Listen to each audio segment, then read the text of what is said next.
ಭಾರತದ ದೇಶದ ಇತಿಹಾಸ ಪುಟದಲ್ಲಿ ಬಹಳಷ್ಟು ಜನ ಸ್ವತಂತ್ರ ಹೋರಾಟಗಾರರ ಹೆಸರಿದೆ. ಆದ್ರೆ ಬ್ರಿಟಿಷ್ ಇತಿಹಾಸದ ಪುಟದಲ್ಲೂ ಕೂಡ ಭಾರತದ ಸ್ವತಂತ್ರ ಹೋರಾಟಗಾರರು ಬಹಳ ಕಮ್ಮಿ. ಅದರಲ್ಲಿ ಟಿಪ್ಪು ಸುಲ್ತಾನು ಒಬ್ಬ ಅಂತ ಹೇಳ್ತಾರೆ. ಆ ಬಿಜೆಪಿ ಅವರಿಗೆ ಹೇಳ್ಬಿಟ್ಟಿದೆ, ನಮ್ಮ RSS ಬಿಜೆಪಿ ಇತಿಹಾಸ ಓದೋದಿಲ್ಲ ಅವರು. ಕೆಲವು ರಾಜರಿಗೆ ಇಷ್ಟೆಲ್ಲ ಹೇಳ್ತಾರಲ್ಲ, ಅವ್ರ ತಾಯಂದಿರು ನೋಡಿದ್ರೆ ಅವ್ರು ಮುಸಲ್ಮಾನರು ಇರ್ತಾರೆ. 4 ಮೈಸೂರು ಆಂಗ್ಲೋ ಮೈಸೂರು ವರ್ಷ ಮಾಡಿದ್ರು. ಅದು ನಿಜಾನ ಸುಳ್ಳ? ಈಗ ಬ್ರಿಟಿಷರ ವಿರುದ್ಧ ಹೋರಾಟ ಮಾಡಿದವರು ಸ್ವತಂತ್ರ ಹೋರಾಟಗಾರರು ಅಲ್ಲ ಅಂತ ಅವ್ರ ವಾದ. RSS ಮಾಡಿಲ್ಲ ಅಲ್ಲ. ಟಿಪ್ಪು ಸುಲ್ತಾನಿನ rocket foundry was in SP Road. Lal Bagh, one of the best lung spaces in the country is Lal Bagh, built by Hyder Ali and Tippu Sultan. ಅಲ್ಲಿನ MP is against Tipu Sultan. ಸದನಕ್ಕೆ ಬೇಕಾಗುತ್ತೆ ಅಂತ ಅಧ್ಯಯನ ಮಾಡ್ತಾ ಇದ್ದೆ. Kesar 90% of Kesar is from Islamic.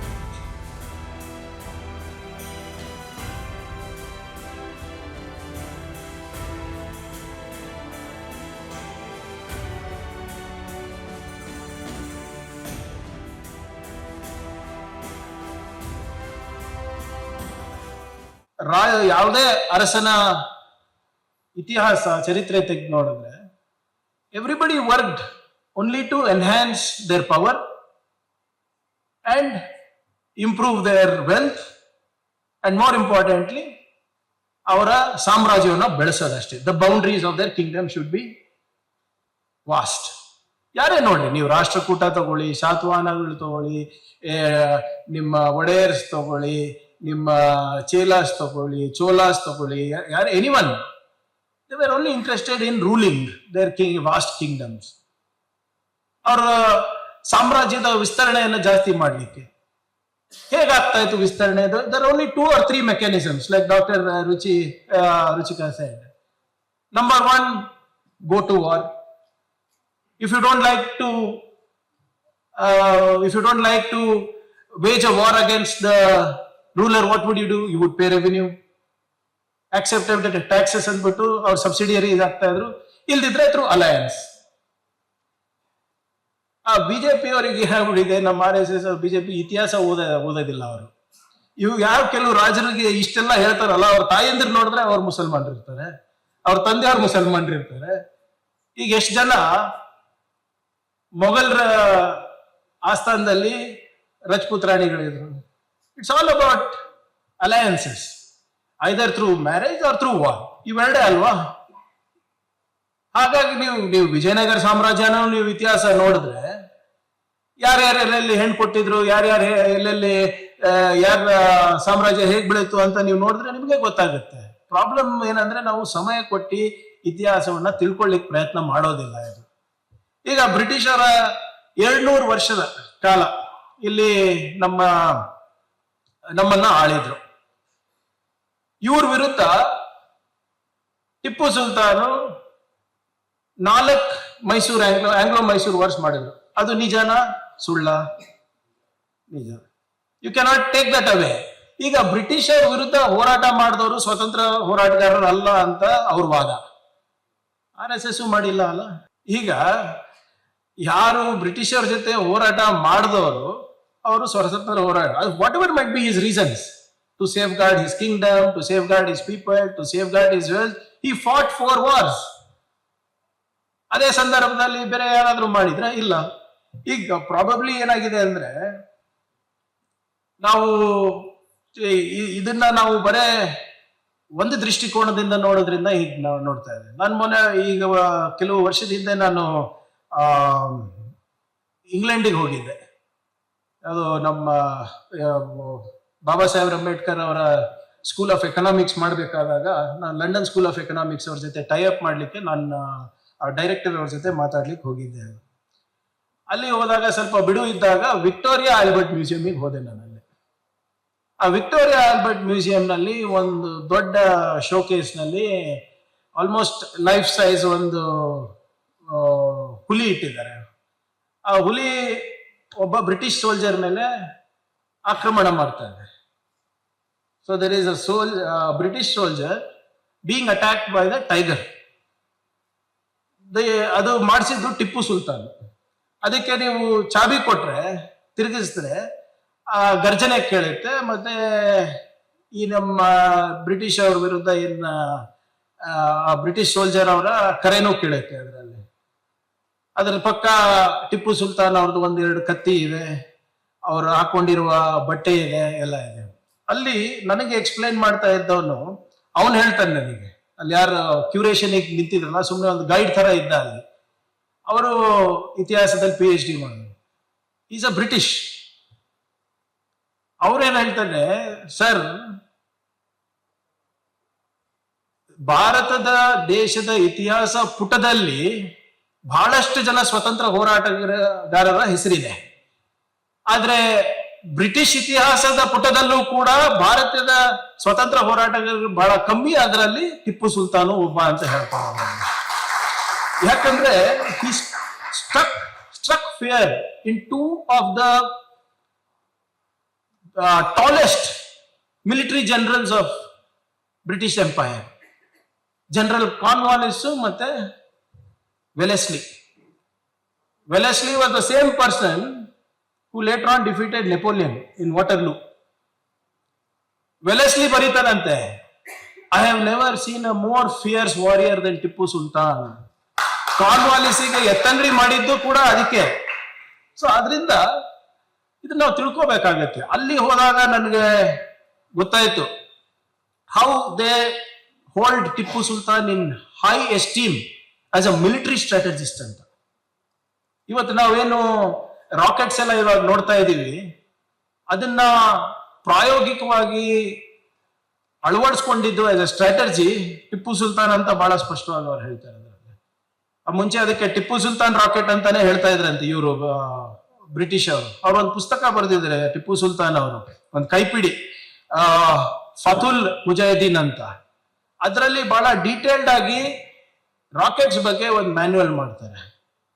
Make in Mysuru, ಇವಾಗೆಲ್ಲ make in India ಅಂತ ಹೇಳ್ತಾ ಇದ್ರಲ್ಲ, ಅವಾಗೆ ಟಿಪ್ಪು ಸುಲ್ತಾನ್ ಅವರು ಮೇಕ್ ಇನ್ ಮೈಸೂರು ಮಾಡಬೇಕು ಅಂದ್ಬಿಟ್ಟು ಈ ರಾಕೆಟ್ ತಂತ್ರಜ್ಞಾನವನ್ನ ತಿಳ್ಕೊಳ್ಳಿಕ್ಕೆ ಫ್ರಾನ್ಸ್ ಇಂದ ಇರ್ಬೋದು, ಇಂಗ್ಲೆಂಡ್ ಇರ್ಬೋದು, ಅಲ್ಲಿಂದ ಟೆಕ್ನಿಷಿಯನ್ಸ್ಗೂ ಇಂಜಿನಿಯರ್ಸಿಗೂ ಕೂಡ ಕರೆಸ್ಬಿಟ್ಟು ಇಲ್ಲೇ ಒಂದು ಮ್ಯಾನುಫ್ಯಾಕ್ಚರಿಂಗ್ ಇದನ್ನು ಮಾಡ್ತಾರೆ. ಏನೋ ಒಂದು ಹಬ್ ಮಾಡ್ಲಿಕ್ಕೆ ಪ್ರಯತ್ನ ಮಾಡ್ತಾರೆ ಇಲ್ಲಿ ನಮ್ಮ ಮೈಸೂರಿನಲ್ಲಿ. ಇಲ್ಲಿ ನಮ್ಮ SP ರೋಡ್ ಗೊತ್ತಲ್ಲ ನವೀನ್ ಅವರೇ, SP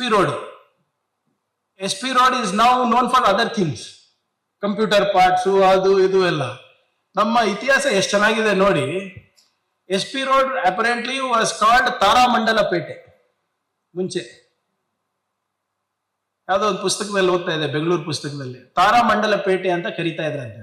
ಯಾಕೆ ತಾರಾಮಂಡಲ ಪೇಟೆ ಅಂದ್ರೆ ಟಿಪ್ಪು ಸುಲ್ತಾನಿನ rocket foundry was in SP road ಅಂತೆ. ಸೊ ಅಲ್ಲಿ ಏನೇನ್ ಪ್ರಯೋಗ ನಡೀತಾ ಇತ್ತು, ಗನ್ ಪೌಡರ್ ಜೊತೆ ಇರ್ಬೋದು, ಮತ್ತೆ ರಾಕೆಟ್ ಜೊತೆ ಇರ್ಬೋದು, ಸಂಜೆ ಹೊತ್ತಲ್ಲಿ ಮೇಲೆ ಹೋಗಿ ಅದು ವಿಸ್ಫೋಟ ಆದಾಗ ಆಕರ್ಷಣೆ ಕಾಣಿಸ್ತಾ ಇತ್ತು. ಅದು ತಾರೆಗಳ ತರ ಕಾಣಿಸ್ತಾ ಇತ್ತು ಅಂದ್ಬಿಟ್ಟು, ಸೊ ನಕ್ಷತ್ರಗಳ ತರ ಕಾಣಿಸ್ತಾ ಇತ್ತು ಅಂದ್ಬಿಟ್ಟು ತಾರಾಮಂಡಲ ಅಂತ ಇಟ್ಟಿದ್ರು ಅಂತ ಅದಕ್ಕೆ ಹೆಸರು, Taramandala Pete. Of course innovation back then was different, now they innovating in a different way SP road. But ಆದ್ರೂ ಕೂಡ innovation is not stop, that is the good thing. ಅವಾಗ 1799ರಲ್ಲಿ ಸುಮಾರು 9,000 ರಾಕೆಟ್ಗಳನ್ನ ಶ್ರೀರಂಗಪಟ್ಟಣ 4ನೇ ಯುದ್ಧ ಆದ್ಮೇಲೆ 9,000 ರಾಕೆಟ್ಗಳನ್ನ ತಗೊಂಡೋಗಿದ್ರಂತೆ ಇಂಗ್ಲೆಂಡಿಗೆ. ಅಲ್ಲಿ ತಗೊಂಡೋಗಿ ಅದ್ರ ಮೇಲೆ ಸಂಶೋಧನೆ ನಡೆಸಿದ್ರು. The rocket programme, research and development programme of British started only in 1801, 1801.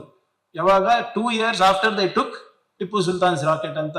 ನಂದು ಇತಿಹಾಸ ಎಲ್ಲ ಇದು, ಅಲ್ಲಿ ಬ್ರಿಟಿಷ್ ಅವ್ರು ದಾಖಲೆ ಮಾಡಿರೋದು ಇದು. ಅಲ್ಲಿ ನೀವು ಆರ್ಕೈವ್ಸಿಗೆ ಹೋಗಿ ಹೋದ್ರೆ ಅಲ್ಲಿ ನಿಮಗೆ ಕಾಣಿಸುತ್ತೆ. ಅದರಿಂದ there are lot of things to learn. ನಾನು ಹೇಳ್ದಂಗೆ ಕೆಲವು ನೀವು ಯಾವುದೇ ಅರಸ ಇರ್ಬೋದು, ಅವ್ರ ಚರಿತ್ರೆಯನ್ನ ನೀವು ಆಳವಾಗಿ ನೋಡಿದ್ರೆ ನಿಮ್ಗೆ ಹೀರೋನು ಕಾಣಿಸ್ತಾನೆ, ವಿಲನು ಕಾಣಿಸ್ತಾನೆ. ಈಗ ನೌಕಾಸೇನೆ ಇರಬೇಕು ಅಂತ ಟಿಪ್ಪು ಸುಲ್ತಾನ್ ಅವ್ರು ಪ್ರತಿಪಾದನೆ ಮಾಡ್ತಾ ಇದ್ರು. ನನ್ಗೆ ಗೊತ್ತಿರುವಂತ ಅಲ್ಪ ಸ್ವಲ್ಪ ಏನ್ ಇತಿಹಾಸ ನಾನು ಓದಿದ್ದೀನಿ. ಯಾಕೆ ಕೊಡಗಲ್ಲಿ ಅವ್ರಿಗೆ ಇಷ್ಟಪಡೋದಿಲ್ಲ, ಯಾಕೆ ಮಲಬಾರ್ದಲ್ಲಿ ಅವ್ರಿಗೆ ಇಷ್ಟಪಡೋದಿಲ್ಲ ಅಂದ್ರೆ ನಿಮ್ಮ ಫೋರ್ಸ್ ಕನ್ವರ್ಷನ್ಸ್ ಅದು ಇದು ಒಂದ್ ಪಾರ್ಟ್. ಅವರಿಗೆ ನೌಕಾಸೇನೆ ಬೇಕಾಗಿತ್ತು. He wanted a navy and he wanted the control of Mangaluru port and Malabar port. And the shortest way to go to Mangaluru or Malabar was through Coorg. ಆಮೇಲೆ ಇವ್ರು ಹೋದಾಗೆಲ್ಲಾನು ಕೂಡ ಯಾರಾದ್ರೂ ಇವ್ರ ಇನ್ಫಾರ್ಮೇಶನ್ ಬ್ರಿಟಿಷಿಗೆ ಕೊಡೋರಂತೆ. ಅದು ನೀವು ಬ್ರಿಟಿಷರ ಜೊತೆ ಇರ್ತೀರಾ, ನನ್ನ ಜೊತೆ ಇರ್ತೀರಾ ಅಂದ್ಬಿಟ್ಟು 3-4 ಸರಿ ಅವ್ರ ಪ್ರಶ್ನೆನೂ ಮಾಡಿದ್ರಂತೆ. ಕೇಳಲಾರ್ದಾಗ ಸಹಜವಾಗಿ ಅವರಿಗೆ ಏನು ಅವಾಗ ಸಂದರ್ಭದಲ್ಲಿ ಏನ್ ಮಾಡ್ಬೇಕನ್ಸ್ತೋ ಮಾಡಿದ್ದಾರೆ. ಅದು ಯುದ್ಧ ಮಾಡಿದ್ರು, ಕ್ರೂರತನೆ ತೋರಿಸಿದ್ರು, whatever it is more of political conversions rather than forced conversions. ಹಂಗಿದ್ದಿದ್ರೆ ನೀವು ಶ್ರೀರಂಗಪಟ್ಟಣದಲ್ಲಿ ನೋಡ್ತೀರಾ, ಮಸೀದಿನೂ ಅಲ್ಲೇ ಇದೆ, ದೇವಸ್ಥಾನ ಪಕ್ಕದಲ್ಲೇ ಇದೆ. ಅಲ್ಲಿ ಫೋರ್ಸ್ಡ್ ಕನ್ವರ್ಷನ್ಸ್ ಅಂತ ಯಾವತ್ತಾನ ನೀವು ಕೇಳಿದ್ದೀರಾ? ಇಲ್ಲ. So we have to understand the situation, the then situation. ಈಗ ನಿಮ್ಮ ಇದೇ ನಮ್ಮ ಟಿಪ್ಪು ಸುಲ್ತಾನ್ ಅವ್ರಿಗೆ ಹಾರ್ಟಿಕಲ್ಚರ್ ನಲ್ಲಿ ಆಸಕ್ತಿ ಇತ್ತು. ನೀವು ನಮ್ಮ ಡಿಪಾರ್ಟ್ಮೆಂಟ್ ಆಫ್ ಹಾರ್ಟಿಕಲ್ಚರ್ ಬುಕ್ಸ್ ತೆಗೆದು ನೋಡಿ, ಅಥವಾ ನಮ್ಮ ವೆಬ್ಸೈಟ್ ತೆಗೆದು ನೋಡಿ, horticulture website, Tipu Sultan is the father of horticulture in Karnataka ಅಂತ ಹೇಳ್ತಾರೆ. ಅವಾಗ ಮಸ್ಕಟ್ ಇಂದ ಇರ್ಬೋದು, ನಿಮ್ಮ ಫ್ರಾನ್ಸ್ ಇಂದ ಇರ್ಬೋದು, ಇಂಗ್ಲೆಂಡ್ ಇಂದ ಇರ್ಬೋದು, ಸಸ್ಯಗಳು ತರ್ತಾ ಇದ್ರು. ಲಾಲ್ಬಾಗ್ ಕಟ್ಸಿದ್ ಯಾರು sir? Hyder Ali Tipu Sultan. Doctor Ruchikar, Lalbagh one of the best lung spaces in the country is Lalbagh, built by Hyder and Tipu Sultan. ಅಲ್ಲಿನ MP is against Tipu Sultan.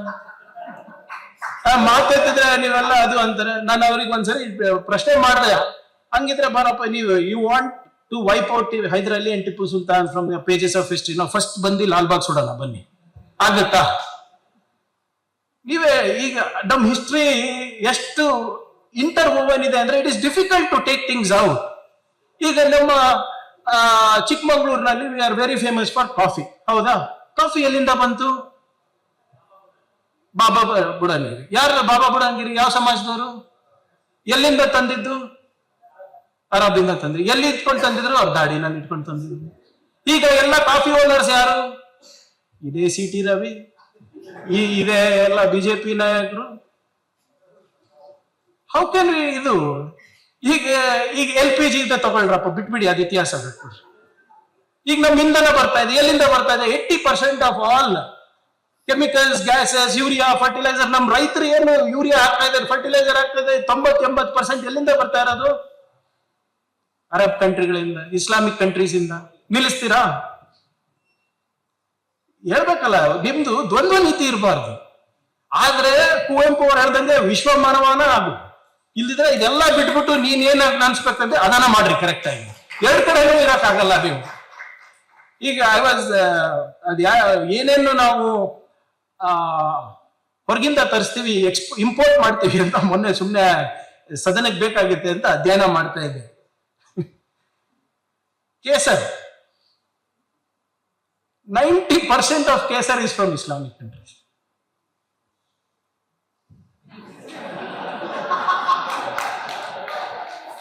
ಈಗ ಇದು ಹೇಳಿದ್ರೆ ನಾಳೆ ತಿಲಕ್ ಹಾಕೊಳ್ಳೋದು ನಿಲ್ಲಿಸ್ತಾರ?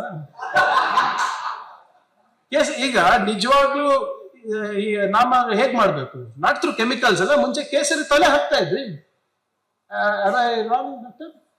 केसर तो केसर से ही बनना है ना उसको, बट वो तो इस्लामिक कंट्री से आ रहा है. ಮತ್ತವ್ರಿಗೆ ಇದು ಹೇಳಿದ್ರೆ ಇಲ್ಲ ಅವಾಗ ಅಖಂಡ ಭಾರತ ಇದೆ ಅಂತ. ಇವ್ರ ಕಡೆ logic, you cannot talk logically to them. So ಆದ್ರಿಂದ ನಾವು ಯಾಕೆ ಇದೆಲ್ಲ ಹೇಳ್ತಾ ಇದ್ದೀನಿ ಅಂದ್ರೆ, ನಾವು ನಮ್ಮ ಯುವ ಪೀಳಿಗೆ ಇದನ್ನ ಸ್ವಲ್ಪ ತಿಳಿಸ್ಬೇಕಾಗ್ತದೆ.